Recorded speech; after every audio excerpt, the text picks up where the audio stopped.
कैफी आज़मी का नज़्म है किसान। चीर के साल में 2 बार जमी का सीना दफन हो जाता हूँ। गुदगुदाते हैं जो सूरज के सुनहरे नाखून, फिर निकल आता हूँ। अब निकलता हूँ तो इतना कि बटोरे जो कोई दामन में दामन फट जाए। घर के जिस कोने में ले जा के कोई रख दे मुझे, भूख वहाँ से हट जाए। फिर मुझे पीसते हैं, कूदते हैं, सेकते हैं। कूदने सेकने में शक्ल बदल जाती है और हो जाती है मुश्किल पहचान।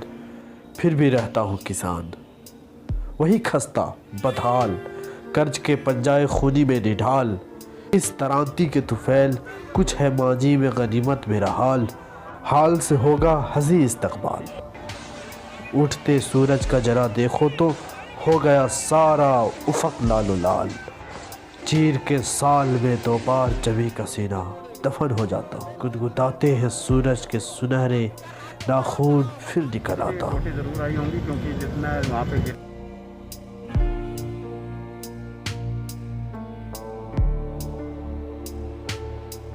रेलेवेंट सेक्शंस में इसमें एफआईआर रजिस्टर करेंगे। तो रोका जाएगा, क्या स्ट्रेटजी रहेगी इसको? देखिए हमारी स्ट्रेटजी अगेन हम बैरिकेडिंग करेंगे नाकाबंदी के, और हम कोशिश करेंगे डायलॉग